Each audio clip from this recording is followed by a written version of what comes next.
You're watching Southern Crimes. November 3rd, 2016, Spartanburg County, South Carolina.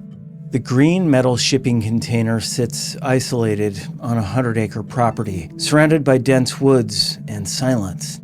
Investigators approach cautiously. They're following a digital trail that's led them to this area. Inside, they hear something that stops them cold. The sound of banging. Someone's alive in there. Deputies work frantically with bolt cutters, breaking through heavy chains and multiple padlocks. The banging grows more frantic as they work. Whatever's inside knows rescue is coming. The door swings open, revealing a scene from a nightmare. A young woman is chained to the wall like an animal, malnourished and terrified. She's been missing for 2 months. Her boyfriend vanished with her, but he's nowhere to be found. The woman tells investigators a story that seems impossible to believe. Her captor wasn't some unknown predator. He was a successful businessman, someone the community trusted and respected. As investigators begin searching the property, they make more horrifying discoveries. Bodies buried in shallow graves, weapons hidden throughout the compound, evidence of crime spanning more than a decade. But what they don't know yet is that this rescue will unravel one of South Carolina's most shocking criminal cases. The man who imprisoned this woman has been operating under everyone's noses for years, using his business as a cover for unspeakable crimes. But to understand how this nightmare began, we need to go back to a summer day when 2 young people answered what seemed like an innocent job posting. This is Southern Crimes.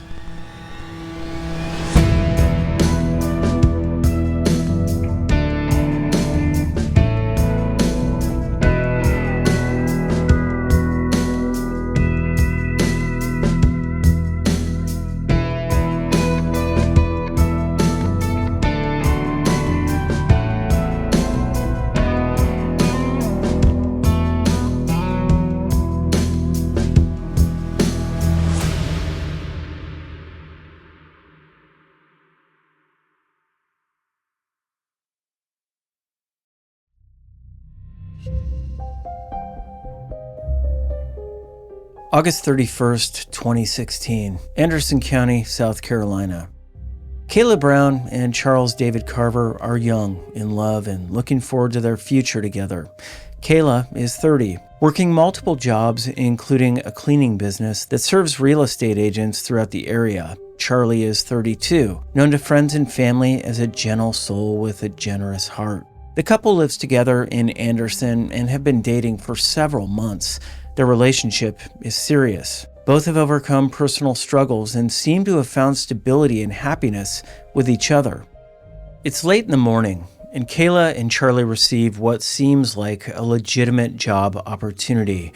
A client needs brush cleared from a rural property in Spartanburg County. The pay? Unusually good for what appears to be straightforward manual labor.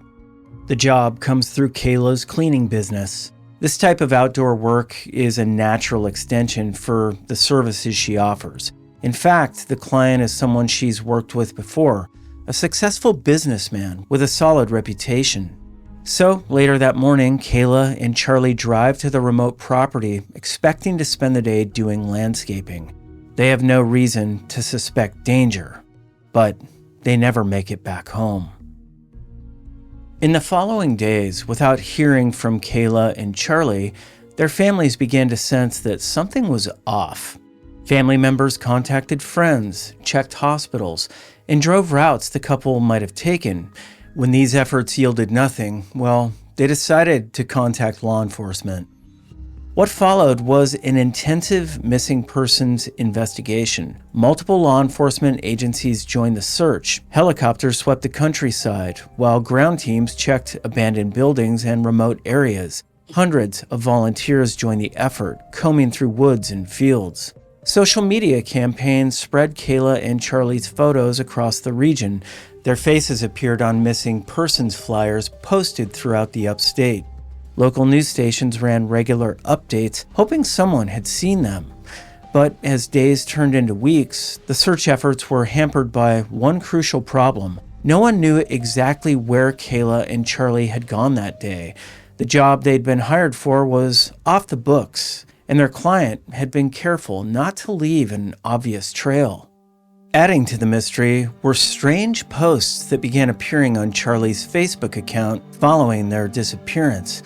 The messages were unlike anything Charlie would normally write, prompting speculation that someone else had taken control of his account, but investigators couldn't immediately determine who or why. As weeks stretched into months, hope began to fade. The lack of any trace of Kayla and Charlie, combined with the suspicious social media activity, painted an increasingly dark picture. Their families refused to give up, but the reality was becoming harder to deny. What no one knew was that Kayla was still alive, imprisoned just miles from where some of the search efforts were taking place. She could hear helicopters overhead and vehicles on nearby roads, but she was powerless to signal for help. Her captor had chosen his location well, remote, quiet, secluded. The isolation that made the property perfect for his crimes also made it the perfect prison.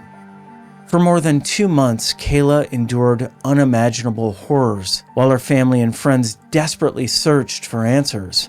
Her captor continued his normal life, attending business meetings and social functions as if nothing had happened.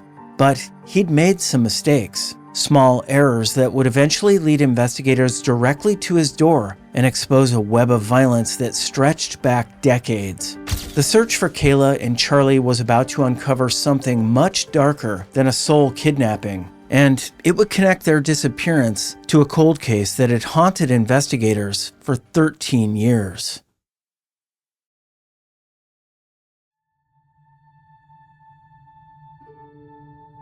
November 6th, 2003, Chesney, South Carolina. 13 years before Kayla and Charlie vanished, another act of shocking violence had terrorized the South Carolina upstate. On that autumn day, a customer arriving at Superbike Motorsports made a discovery that would haunt the community for more than a decade.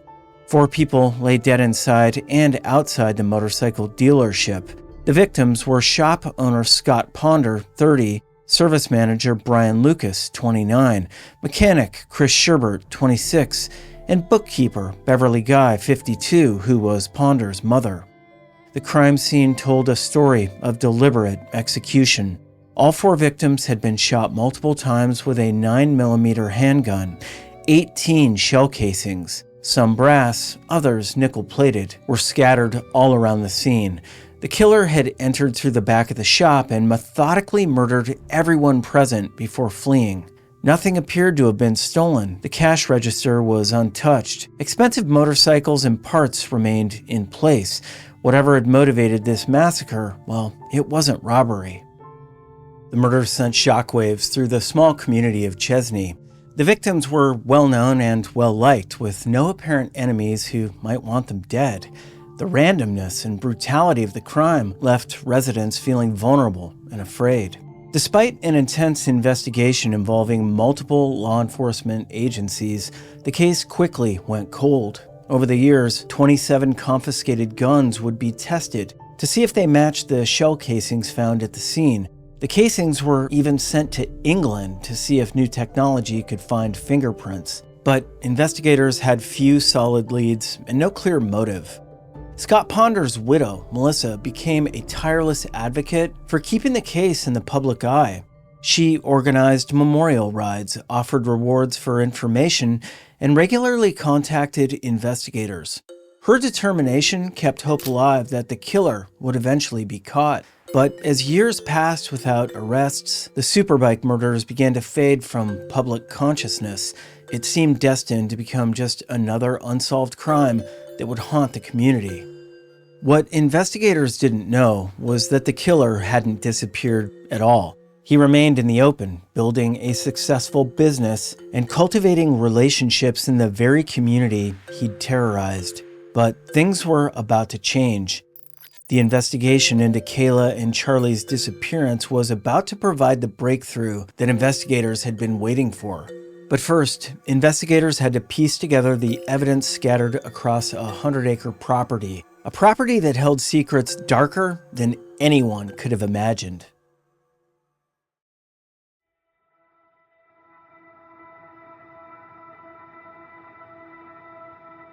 November 3rd, 2016, the investigation begins.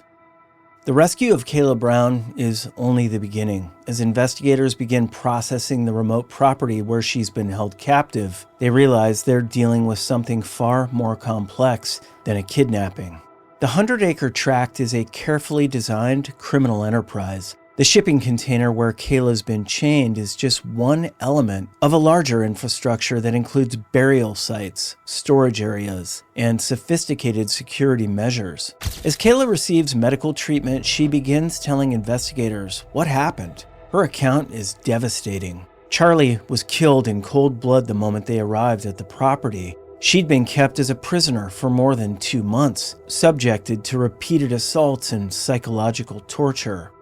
But Kayla's testimony revealed something even more chilling. Her captor had shown her other graves on the property, making it very clear that she wasn't his first victim. The continued search of the property confirmed what Kayla told investigators. Charlie's car was found in a ravine covered with brush. His body was discovered buried in a shallow grave, killed by multiple gunshot wounds. On November 6th and 7th, investigators made additional horrifying discoveries. 2 more bodies were found buried on the property, a husband and wife who'd been reported missing almost a year earlier. The victims were identified as Johnny Coxey, 29, and Megan McCraw Coxey, 26, residents of Spartanburg who'd vanished in December 2015. Like Kayla and Charlie, they'd allegedly been hired to do work on the property. The coroner determined that McCraw Coxey had been killed by a gunshot wound to the head, while her husband had been shot in the torso a week earlier.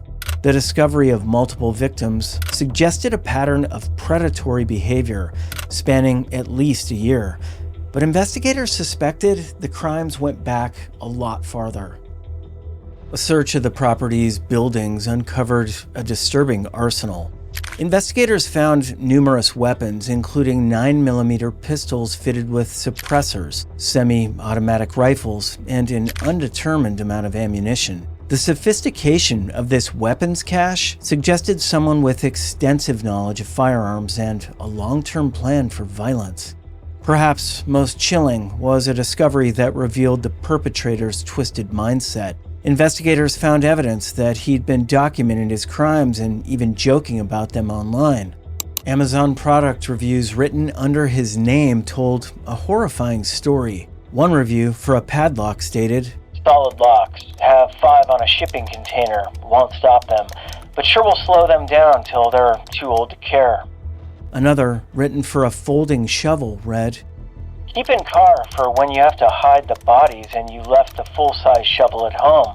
Doesn't come with a midget, which would have been nice." These reviews had been written while he was actively committing crimes. The casual tone of the reviews was particularly disturbing. But who was capable of such calculated evil? Who could maintain a normal facade while committing such horrific crimes? Well, the answer would shock everyone who thought they knew him.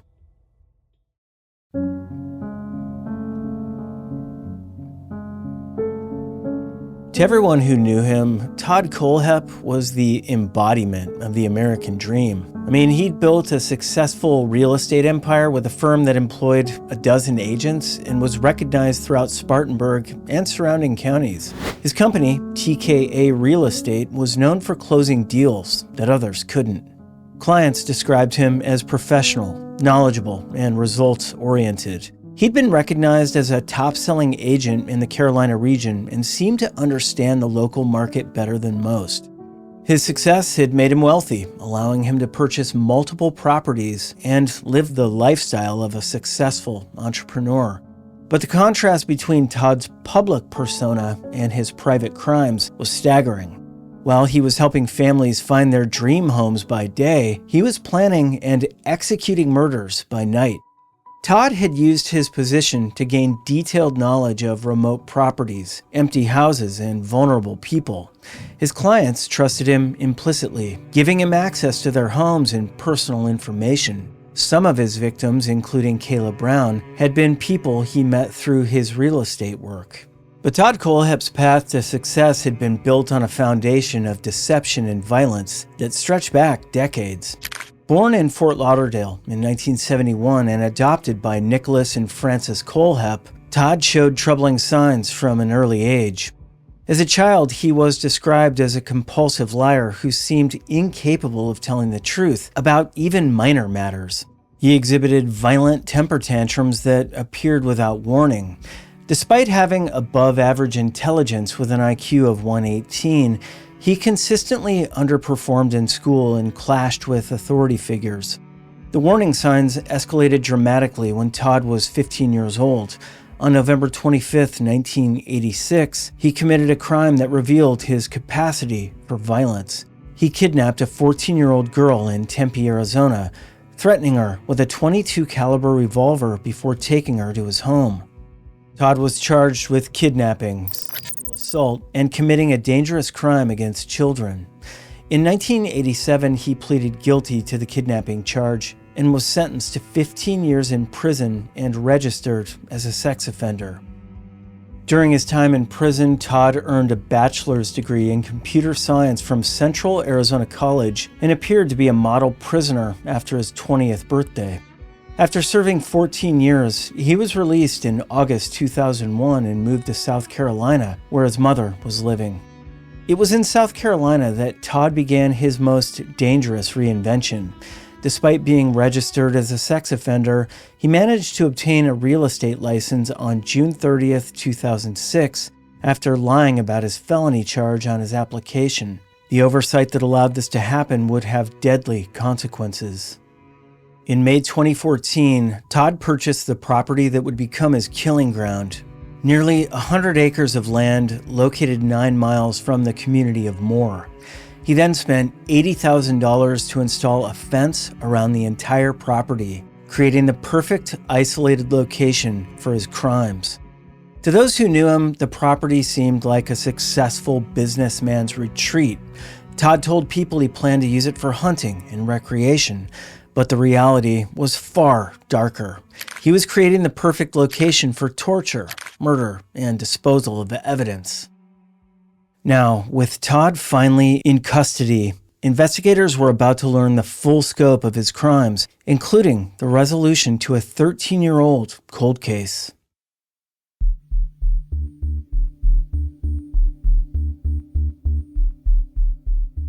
Todd's arrest had already solved multiple murders and a kidnapping, but investigators suspected his crimes extended far beyond what they'd discovered. The breakthrough came when Todd agreed to confess, but only under specific conditions. He demanded to be allowed to talk to his mom, give her a photograph, and then transfer money to the college fund of a friend's child. In exchange, he would reveal the full extent of his crimes. The confession would finally solve the 13-year-old mystery that had haunted the South Carolina upstate.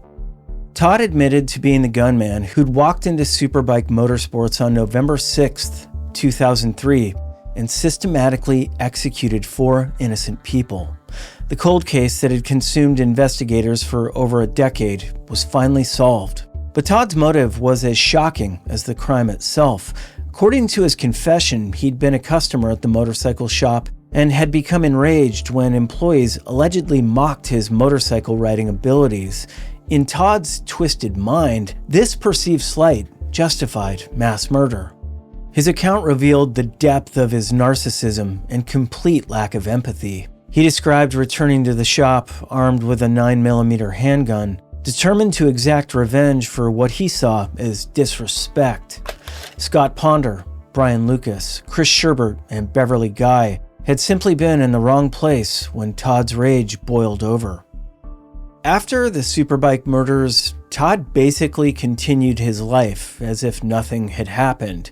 He built his real estate business, cultivated relationships in the community, and maintained the facade of a successful, law-abiding citizen. But the Superbike murders hadn't satisfied his capacity for violence. If anything, the experience had taught him that he could kill without immediate consequences. That knowledge was intoxicating, and it set him on a path toward becoming one of South Carolina's most prolific serial killers.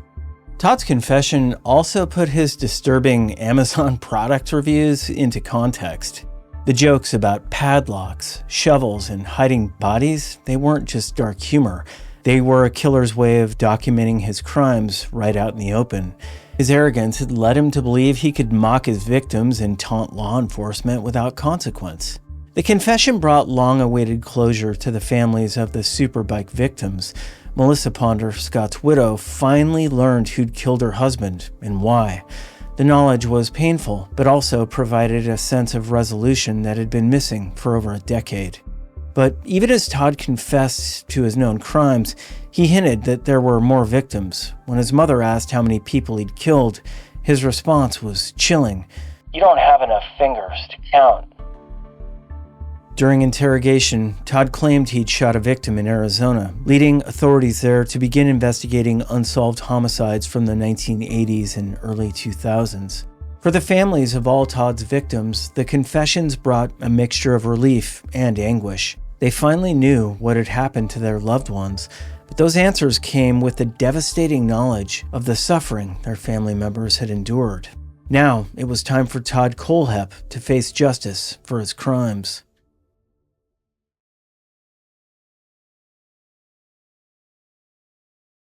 On May 26, 2017, Todd Kohlhepp appeared in a Spartanburg County courtroom to face justice for his crimes.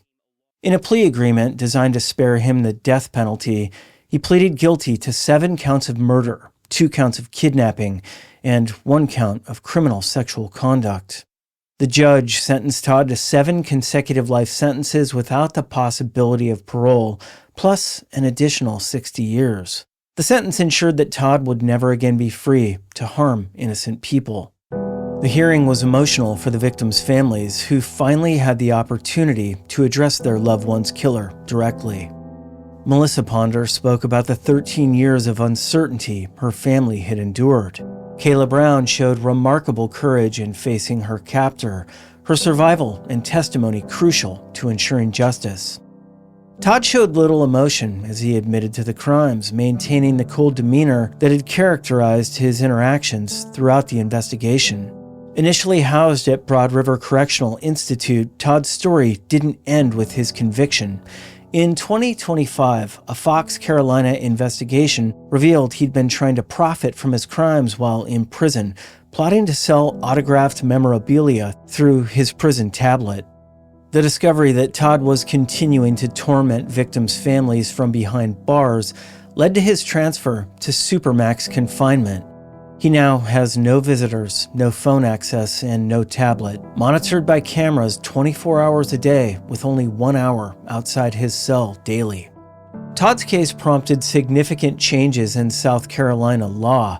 Legislation now requires real estate holders to undergo criminal background checks every 3rd renewal cycle, and this closes the loophole that allowed him to get away with it for so long.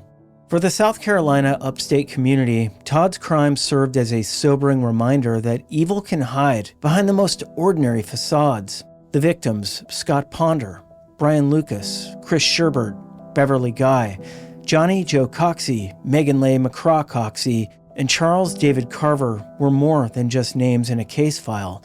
They were beloved family members whose lives were cut short by senseless violence.